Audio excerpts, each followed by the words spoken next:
He was at Twitter headquarters. He looks at all the engineering things, and they have 3 server farms. And he does the calculus in his head, and he said, we don't really need 3 different redundant server farms. And the engineers say, well, yes, we do, because we need backups and we need caching or whatever. And he says, no, you're not going back to first principles thinking. He decides they should get rid of the servers in Sacramento. Well, they say, fine, but that'll take 6 months. He said, no, you can do it in 6 weeks. And he's getting really dark. And they don't know how to deal with him because this is like a month after he took over Twitter, so they don't know this dude. And he said, you can do it in 6 weeks. And by the end of the meeting, he said, you can do it in 6 days. And he decides he's going to fire them. He does fire them, but the next day, Christmas Eve, he's flying from San Francisco to Austin, Texas to go home for Christmas. He's with 2 young cousins on the plane who are engineers, and one of them says, why don't we just take those servers out ourselves? Elon Musk makes a U-turn in his airplane, tells the pilot to go to Sacramento. The guard there is like flummoxed. It's Christmas Eve, and they're forcing their way in.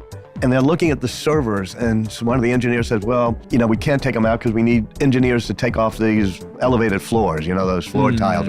And Musk turns to his bodyguard and says, do you got a pocket knife? The guy goes, yeah. And he takes a pocket knife and pulls up one of the vents, rips up the floor thing, goes underneath the floor panel with a set of wire cutters that he got from Home Depot and cuts the cable to the servers. And they start moving them out and put them in the U-Haul truck. And by the way, it's typical of Musk because it works fine for a few days. Then you can see the service getting a bit degraded, but then eventually it comes back. And he says, you got to take risks. If you're not sort of causing 20% of the problems from the risks you take, you're not taking enough risks.